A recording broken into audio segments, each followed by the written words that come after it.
खानदेशातल्या धुळे जिल्ह्यात जवळपास महिन्याभरापासून पावसानं दांडी मारली, त्यामुळे 4.5 लाख हेक्टर क्षेत्रावरचं खरीप धोक्यात आलंय। जिल्ह्यात कपाशीचं क्षेत्र मोठं आहे। येत्या 4-5 दिवसात पाऊस न झाल्यास शेतकऱ्यांवर दुबार पेरणीचे संकट ओढवणार आहे। धुळे जिल्ह्यात 4,50,000 हेक्टर कपाशी हे नगदी पीक असून शेतकऱ्यांचा कपाशीकडे नेहमीच ओढा राहिलाय। जिल्ह्यात जून महिन्याच्या सुरुवातीच्या पंधरवड्यात चांगला पाऊस झाला। हा पाऊस आणि हवामान विभागाच्या अंदाजावर भरोसा ठेवून शेतकऱ्यांनी खरीपाची पेरणी केली। जवळपास 90% क्षेत्रावर पेरणी पूर्ण झाली असली तरी गेल्या महिन्याभरापासून पावसाने ताण दिल्यामुळे पीक धोक्यात आली आहे। पावसाच्या खंडामुळे खरीप पिकांच्या उत्पादकतेवर विपरीत परिणाम होणार असल्याचं कृषी विभागाने सांगितलंय। अल्प मुदतीची पिकं आहेत, त्यात मूग, उडीद, सोयाबीन, मका यासारख्या पिकांच्या वाढीवरती याचे विपरीत परिणाम दिसून येत आहे आणि या परिणामांमुळे एकतर या पिकाची उत्पादकताही कमी होणार, दुसरं काही ठिकाणी याला मोड पण येणार। ज्या हलक्या जमिनी आहेत त्या ठिकाणी मोड जास्त प्रमाणात येईल। गेल्या 24 तासात शिरपूर आणि शिंदखेडा या तालुक्यात तुरळक पाऊस झालाय, मात्र हा पाऊस शिवारात पडलाच नाही। येत्या 2 दिवसात पाऊस पडला नाही तर दुबार पेरणी अटळ आहे। तलावाच्या याच्यावर आम्ही केलं बा, पाऊस पडल, तलावात थोडंफार पाणी वाढल काहीतरी, त्याच्या जीवावर आम्ही कपाशा वगैरे मक्का सोयाबीन लागवड केली। लागवड पिकं तर पूर्ण हातातून नष्टच झालेली आहे आणि आता ती जे कोरडवाहू आहे ते पण संपलेलेच आहेत। अशी परिस्थिती आहे। 2-3 दिवसात जर पाऊस जर पडला नाही तर आमचं काहीही राहणार नाही, सगळं रानमेळाचं पूर्ण वाहीच होईल। गेल्या पंधरवड्यापासून जिल्ह्यात ढग दाटून येत आहेत, प्रचंड उकाडा जाणवतोय। त्यात हवामान खात्याचा पावसाचा अंदाज दिलासा देतोय, मात्र पाऊस काही पडत नाही, त्यामुळे शेतकऱ्यांचा जीव टांगणीला लागलाय। प्रशांत परदेशीसह bureau report, Zee Media, Dhule. निसर्गाच्या लहरीपणामुळे शेती आदबाट्याचा व्यवसाय झाला। यंदा मान्सूनपूर्व पावसाच्या भरोश्यावर शेतकऱ्यांनी खरीपाची पेरणी केली, मात्र गेल्या 3 आठवड्यांपासून पावसानं दडी मारली, त्यामुळे शेतकऱ्यांवर दुबार पेरणीचे संकट ओढवलंय। परभणी जिल्ह्यामध्ये खरीपाची स्थिती अत्यंत चिंताजनक आहे। गेल्या 3 आठवड्यांपासून पावसाने दडी मारल्यामुळे परभणी जिल्ह्यातील शेतकऱ्यांची चिंता वाढली आहे। यंदा 4 जूनपासून अवकाळी पावसाने जिल्ह्यात हजेरी लावली होती। त्यानंतर चांगला पाऊस झाल्यामुळे परभणी जिल्ह्यातील खरीप पिकाच्या एकूण क्षेत्रापैकी जवळपास 63% क्षेत्रावर पेरण्या झाल्या। पण 12 जूनपासून पाऊस गायब झाला, तो आजपर्यंत परतलाच नाही। त्यामुळे 37% क्षेत्रावर अद्यापही पेरण्या झाल्याच नाहीत। जे पेरलं ते पावसाअभावी योग्य प्रमाणात उगवलं नाही, त्यामुळे अनेक शेतकऱ्यांनी पिकांवर नांगर फिरवलाय।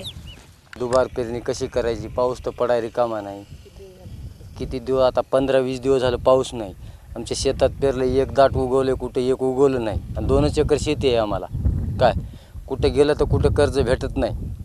आता हे प्रश्न पडला की पाऊस पडणार, आता कुठून पैसे आणायचे, कुठून पेरणी करायची? खर्च आमचा 2 बॅग ट्रॅक्टर एकूण मिळून 15-16 हजार रुपये खर्च झाला टोटल। 2 एकर जमीन आहे। 25 दिवसाच्या उघडपीमुळे आता पिके कोमजू लागली आहेत। परभणी जिल्ह्यात सोयाबीन आणि कापसाचा पेरा अधिक आहे, त्यासोबतच शेतकरी उडीद आणि मुगाचं पीक घेतात। मात्र ही कडधान्य पिकं जास्त काळ पाण्याचा ताण सहन करू शकत नाहीत, त्यामुळे ही कमी कालावधीची पिकं धोक्यात आली आहेत। शेतकरी डोक्यावरून पाणी आणून जमिनीवर आलेली पिकं जगवण्याचा प्रयत्न करतायत। हाय ते जमिनीमध्येच काही निघालेलं वाळायले, तुटक मुटक पेर झाली समजा, कोण पेरलं कोण नाही पेरलं, मोल्ड समजा मोल्ड काही शेतकऱ्यानं आणि गेल्या वर्षी तुम्हाला सांगतो पाऊस काळानं गेला, आमचं चाक नासून गेलं। त्याच्या आदली साली भरपूर दुष्काळ, त्याच्या आदली साली बी काहीच झालं नाही आम्हाला आणि ह्या वर्षी अशी परिस्थिती आहे। परभणी जिल्ह्यातील जिंतूर तालुक्यात सर्वाधिक 96% पेरणी झाली आहे। गंगाखेडमध्ये 88%, पूर्णा तालुक्यात 74%, परभणी तालुक्यात 57%, सेलूमध्ये 55% पेरण्या झाल्या आहेत। पाथरी येथे 51%, सोनपेठ तालुक्यात 34%, तर पालम तालुक्यात सर्वाधिक कमी म्हणजे 33% इतकी पेरणी झाली आहे। परभणी जिल्ह्यात लवकरच वरुणराजाने हजेरी न लावल्यास 63% खरीप पेरणी वाया जाण्याची शक्यता नाकारता येत नाही। आतापर्यंत 63% क्षेत्रावर खरीपाच्या पेरण्या केलेल्या आहेत आणि एकूणच परभणी जिल्ह्याचं 5,21,870 एवढं सर्वसाधारण हेक्टर क्षेत्र आहे, ज्या क्षेत्रावर दरवर्षी पेरण्या होत असतात. त्यापैकी 3,30,000 म्हणजे 63% एवढ्याच क्षेत्रावर आतापर्यंत पेरण्या झाल्यात. पण सर्वाधिक कमी पेरण्या ज्या आतापर्यंत झालेल्या नाही आहेत, जवळपास हा खरीपाचा हंगाम सुरू होऊन 25 दिवस झालेत. पालम तालुका हा आहे, या तालुक्यामध्ये आपण इथं बघू शकता की आतापर्यंत ही पेरण्या मोठ्या प्रमाणात या क्षेत्रावर झालेल्या नाही आहेत आणि ज्या काही या क्षेत्रामध्ये पेरण्या झाल्या त्या संपूर्ण पिकं सुकू लागली आहेत आणि ते शेतकरी इथं आता मोडून टाकू लागले आहेत. अशा पद्धतीची स्थिती जी आहे ते या वर्षी इथं पाहायला मिळते. मागच्या 2-3 वर्षाचा दुष्काळ आणि मागच्या वर्षी जे काही धान पिकलं पण त्याला व्यवस्थित न मिळाला भाव, यामुळं शेतकरी अडचणीत सापडलेला शेतकरी पुन्हा एकदा संकटात सापडण्याची चिन्ह निर्माण झाली आहेत. सरकारी दप्तरी असलेल्या खरीप पेरणीच्या नोंदींपैकी 10% क्षेत्रावर शेतकऱ्यांनी नांगर फिरवल्याचा अंदाज व्यक्त केला जातोय. जिल्ह्यात अद्यापही 37% क्षेत्रावर पेरण्या झाल्या नसून बळीराजाच्या नजरा आभाळाकडे लागून आहेत. गजानन देशमुखसह bureau report, Zee Media, Parbhani. यंदा राज्यामध्ये चांगला पाऊस होईल असा अंदाज हवामान खात्यानं व्यक्त केला. मात्र वारंवार हवामान खात्याचे अंदाज फोल ठरले. शेतकऱ्यांनी हवामान खात्याच्या अंदाजावर विश्वास ठेवून खरीपाची पेरणी केली. हवामान खात्यानं 16 जुलैला पावसाचा अंदाज व्यक्त केला. तो चुकल्यास थेट हवामान खात्याला कोर्टात खेचण्याची तयारी शेतकऱ्यांनी सुरू केली आहे. कमलेश आणि समाधान हे धुळे जिल्ह्यातले शेतकरी हवामान खात्याच्या पावसाच्या अंदाजाला पुरते वैतागलेत. कारण यंदा सरासरीच्या 96% पावसाचं भाकीत हवामान खात्यानं व्यक्त केलं होतं. तसंच जून-जुलै महिन्यात दमदार पावसाचा अंदाज हवामान खात्यानं व्यक्त केला. त्यावर विश्वास ठेवून राज्यभरातल्या शेतकऱ्यांप्रमाणे कमलेश आणि समाधान यांनी खरीपाची पेरणी केली. मात्र गेल्या 3 आठवड्यांपासून राज्यात पावसानं दडी मारली आहे. पुणे आणि मुंबई वेधशाळा मात्र वारंवार पावसाचा अंदाज व्यक्त करतायत, पण प्रत्येक वेळी त्यांचा अंदाज फोल ठरतोय. त्यामुळे शेतकरी हवालदिल झालाय. तीच अवस्था कमलेश आणि समाधान यांची झाली आहे. पण हवामान खात्याच्या या अंदाजाला कंटाळून चुकीचे अंदाज व्यक्त केल्याप्रकरणी हवामान खात्याला कोर्टात खेचण्याची तयारी धुळ्यातल्या शेतकऱ्यांनी केली आहे. 48 तासात पाऊस पडला नाही तर मी हवामान खात्याच्या विरोधात कोर्टामध्ये याचिका दाखल करणार आहे. हे शेतकऱ्यांच्या जीवाशी खेळणारे हवामान खातं आहे. यांना सरकार मोठे मोठे पगार देतं, पण आमच्या गरीब शेतकऱ्यांना खोटा अंदाज देऊन हे आम्हाला फाशीला लावायला किंवा आम्हाला आत्महत्या करायला प्रवृत्त करणारं हे हवामान खातं आहे. मे महिन्यापासून हवामान खातं सतत चांगल्या पावसाचा अंदाज व्यक्त करत आलंय. मात्र हवामान खात्याचे हे अंदाज बेभरवशाचे ठरलेत. ते आता शेतकऱ्यांच्या मुळावर उठलेत. पावसाचा अंदाज 50% खरा ठरत नसल्यानं बळीराजा चांगलाच संतापलाय. आज हवामान खात्याच्या अंदाजानुसार शेतकरी पेरणी करतो, बियाणे आणतो, सगळं खत व्यवस्थित आणतो, पण आज हवामान खात्याचा अंदाज हा चुकीचा ठरतो. याच्याकडे शासनाने लक्ष द्यायला पाहिजे. पाऊस व्यवस्थित पडत नाही, खतांना पैसे नाही, शेतकरी कर्जबाजारी झाला. विविध प्रकारचे उपग्रह अवकाशात सोडण्यात भारत अग्रेसर आहे. नवनवे विक्रम इस्रोनं आपल्या नावावर केलेत. मात्र असं असतानाही शेतकऱ्यांना साधा पावसाचा अचूक अंदाज हवामान खात्याला व्यक्त करता येऊ नये हे दुर्दैव म्हणावं लागेल. 16 जुलैनंतर मराठवाडा आणि मध्य महाराष्ट्रात पावसाचा अंदाज पुणे वेधशाळेनं व्यक्त केलाय. मात्र यावेळीही पावसानं दगा दिल्यास लाखो हेक्टरवरचं खरीप पीक वाया जाणार असून शेतकऱ्यांवर दुबार पेरणी करायची पाळी येणार आहे. पर्यायानं हवामान विभागालाही शेतकऱ्यांच्या रोषाला तोंड द्यावं लागणार आहे. प्रशांत परदेशी, झी मीडिया, धुळे.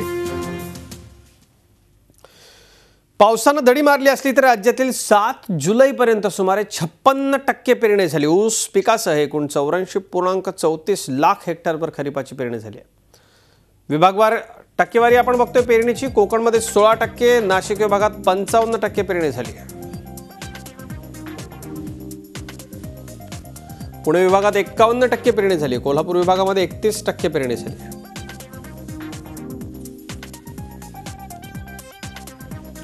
औरंगाबादमध्ये 86%, लातूर विभागात 70% पेरण्या आटोपल्या.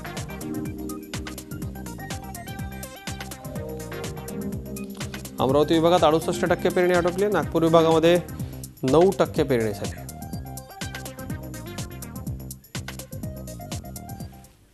टोमॅटोचे दर 100 रुपयांपर्यंत गेल्यामुळे इंदापूर तालुक्यातल्या पांडुरंग भगत या शेतकऱ्याला चांगला आर्थिक लाभ झाला. गेल्या महिन्यात 7 रुपये किलोला विकला जाणाऱ्या टोमॅटोला 70 रुपयाचा भाव मिळतोय. 2 एकरात 9 लाखांचं उत्पन्न मिळालं. पुणे जिल्ह्याच्या इंदापूर तालुक्यातील सरडेवाडी गावचे शेतकरी पांडुरंग भगत यांना टोमॅटोची लागवड चांगलीच फायदेशीर ठरली आहे. कारण सध्या बाजारात 100 रुपये किलोने टोमॅटोची विक्री केली जाते. टोमॅटोचे वधारलेले दर भगत यांच्या पथ्यावर पडले आहेत. त्यांनी 10 एकरांपैकी 2 एकरात मशागत आयुष्यमान जातीच्या टोमॅटोची लागवड केली आहे. आधुनिक शेतीची कास धरत भगत यांनी टोमॅटोची लागवड करताना मल्चिंग पेपरचा वापर केला. तसंच ठिबक सिंचनाच्या माध्यमातून पाण्याची व्यवस्था केली. 80 पैसे प्रति रोप या दराने त्यांनी 15,000 टोमॅटोच्या रोपांची खरेदी केली होती. रानाची नांगरणी वगैरे करून शेणखत वगैरे घालून घेतला. बेर वगैरे सोडून त्याच्यावरती ड्रीप वगैरे हातरून मल्चिंग पेपरची वापर करून तयारी केली. मग रोपं आणली. आयुष्यमान जातीची रोपाची निवड केली. ती उन्हाळ्यात आणि पावसाळ्यात हे दोन्ही पण सीझनला ते चालतं. त्याच्यामुळं नुकसान होऊ नये अशा हिशोबाने आयुष्यमान या जातीची निवड केली. टोमॅटोच्या रोपांची चांगली वाढ व्हावी यासाठी त्यांनी वेळोवेळी बुरशीनाशकाची फवारणी केली. टोमॅटोची लागवड आणि फवारणीसाठी भगत यांना एकरी 25,000 रुपये खर्च आला. 5 जूनला त्यांनी टोमॅटोचा पहिला तोडा केला. त्यावेळी भगत यांना प्रति किलो 7 रुपये इतका दर मिळाला. साधारणतः 12व्या तोड्यापासून बाजारात टोमॅटोचे दर 60 रुपये प्रति किलोवर जाऊन भगत यांच्या टोमॅटोला प्रति किलो 70 रुपये इतका दर मिळालाय. साधारणतः एक 2 लाख रुपये जरी आपण खर्च त्यातला सोडला वजा केला तरी 4 लाख रुपये आम्हाला मेन प्रॉफिट राहिलं होतं 1 महिन्यामध्ये. तर साधारणतः तिथून पुढं आम्हाला साधारणतः रेट असे वाढत गेले की 30 रुपये 40 रुपये जसा तसा तोडा होईल असं 10-10 15-15 रुपयांनी तोडी वाढतच गेले. आजचा तब्बल रेट आहे 70 रुपये. 35 कॅरेट पाठवलं होतं तर ते 70 रुपयाने आमचा 1 किलोचा भाव आम्हाला मिळालेला आहे. भगत यांनी 2 एकर टोमॅटोच्या उत्पादनातून आजपर्यंत 9 लाख रुपयांचं उत्पन्न मिळवलंय. आगामी काळात आणखी 5 लाख रुपये अपेक्षित आहेत. टोमॅटोला चांगला भाव मिळाल्यानं पांडुरंग भगत यांच्या कष्टाचं चीज झालंय. जावेद मुलाणीसह bureau report, Zee Media, Indapur. मध्य रेल्वेच्या भुसावळ जळगाव या 3ऱ्या रेल्वे मार्गाकरता तरसोद नशिराबाद आसोदा गावातल्या संपादित जमिनीचा योग्य मोबदला मिळावा या मागणीकरता शेतकरी गेल्या 4 दिवसांपासून जळगावच्या जिल्हाधिकारी कार्यालयासमोर बेमुदत उपोषणाला बसले. तरसोद नशिराबाद आणि आसोदा गावातल्या शेतकऱ्यांची बागायत जमीन रेल्वे विस्तारीकरणाच्या कामात जाणार आहे. माजी महसूल मंत्री एकनाथ खडसे यांनी या शेतकऱ्यांची भेट घेऊन त्यांच्या उपोषणाला पाठिंबा दिला. तर माजी उपमुख्यमंत्री अजित पवार यांनीही आंदोलनकर्त्यांची भेट घेतली. या शेतकऱ्यांना हेक्टरी फक्त 5 ते लाख 8 रुपये इतका अल्प मोबदला मिळतो. याच परिसरात सुरत नागपूर महामार्गाचं उपदरीकरणाकरता शेतकऱ्यांना तब्बल 2,80,00,000 रुपये हेक्टर इतका प्रचंड मोबदला दिला जातो. पीडित शेतकऱ्यांना हा अन्याय होत आहे. तरी पण यांनी आम्हाला त्याच क्षेत्रामध्ये एकच शिवार एकच जिल्ह्यामध्ये एकच साहेब आणि 2 भाव असा तुझा भाव केलेला आहे. आणि त्यांनी महामार्गाला 2,82,00,000 रुपये एकरने त्यांनी भाव दिलेला आहे. आणि आम्हाला 10 लाख रुपये एकरने प्रति हेक्टरने भाव देत आहे. तरी सध्या आमच्यावर अन्याय होत आहे. खरं जळगाव शहराच्या हद्दीलगत असलेली ही जमीन इतक्या नाममात्र दरामध्ये या ठिकाणी आवडून हा शेतकऱ्यांवर अन्याय आहे. या शेतकऱ्यांची जमीन त्याच ठिकाणी त्याच्याच लागून असलेली जमीन एक्सप्रेस हायवेसाठी संपादित केली आणि त्यासाठी 2,80,00,000 रुपये हेक्टर एवढी किंमत त्या शेतकऱ्यांना दिली. एका बाजूला एकाच गट नंबरमधल्या जमिनीला 2,80,00,000 रुपये हेक्टरची जमीन मिळते आणि दुसऱ्या बाजूला त्याच गट नंबरच्या शेजारच्या असलेल्या जमिनीला तुम्ही 4 लाख आणि 6 लाख रुपये रक्कम देताय. हा शेतकऱ्यांवर अन्याय आहे. नंदुरबार जिल्ह्यामध्ये सातपुड्याच्या दुर्गम भागात बऱ्याच ठिकाणी अजून वीज पोहोचलेली नाही आहे. ज्या गावांमध्ये वीज पोहोचली त्या ठिकाणी लोडशेडिंग आणि इतर तांत्रिक कारणांमुळे पुरेसा विद्युत पुरवठा होत नाही. त्यामुळे शेतकऱ्यांपुढे विजेची मोठी समस्या होती. या समस्येवरती नवापूर तालुक्यातल्या करंजी इथल्या अरुण गावित या शेतकऱ्यांना मात केली आहे. नंदुरबार जिल्ह्यातील नवापूर तालुक्यातील करंजी इथल्या अरुण गावित या आदिवासी शेतकऱ्यानं पारंपरिक शेतीला छेद देत 3 एकरवर पॉली हाऊस उभारलाय. यातले कलर कॅप्सिको, जरबेरा, काकडी अशी पिकं आधुनिक पद्धतीने घेतात. पॉलीहाऊसमध्ये पिकांना पाणी देणं असो किंवा तापमान नियंत्रित करण्यासाठी फॉगर्स असो यासाठी विजेची गरज असते. मात्र वीज नसल्यानं त्यांना अनेक समस्यांना तोंड द्यावं लागत असे. विजेच्या अनियमिततेमुळे गावित यांच्या आधुनिक शेतीला अडचण ठरत होती. मात्र आता त्यांनी या समस्येचं भांडवल न करता शेतीसाठी लागणारी वीज सौर ऊर्जेच्या माध्यमातून उपलब्ध करण्याचं ठरवलंय. वेळेवर वीज मिळत नाही, आपल्या वेळेत होत नाही आणि या पॉली हाऊसमध्ये मला वेळोवेळी पाणी देणं आणि वेळोवेळी स्प्रे करणे याची खूपच मला उणीव भासू लागल्यानंतर मी सोलरची संकल्पना माझ्याकडनं सुरू झाली. अरुण गावित यांनी 7.5 लाख रुपये खर्च करून आपल्या शेतात सोलर पॅनल बसवलेत. पॉलीहाऊस मधील स्प्रे मशीन, फॉगर्स आणि दुसऱ्या साधनांसाठी लागणारी वीज त्यांना या पॅनलमधून मिळू लागली. या सोलर पॅनलमुळे गावित यांचा खर्च वाचलाय.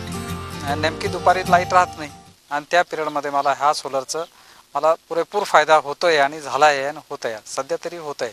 आणि त्याची किंमत एकदा इन्व्हेस्टमेंट एकदाच आहे.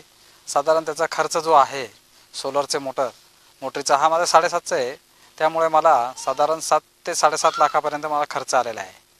आणि त्यामुळे माझे 7.5ची 1-2 मोटरी चालतात, 7.5ची 1 वेळा आणि स्प्रे मशीन वगैरे चालतात त्याच्यातनं. हा मला पुरेपूर याचा फायदा होतो दुपारी. एखाद्या समस्येचा बाऊ न करता ती सोडवण्यासाठी जिद्दीनं प्रयत्न केल्यास त्यातून मार्ग सापडतो हे अरुण गावित या प्रयोगशील आदिवासी शेतकऱ्यांना सिद्ध केलंय.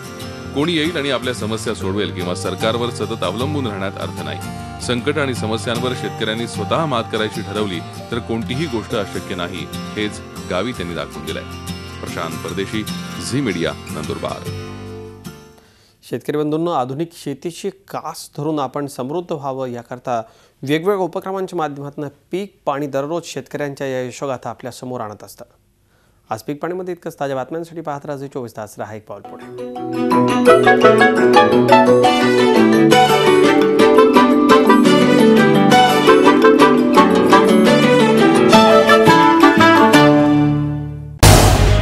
झी 24 तास, रहा एक पाऊल पुढे.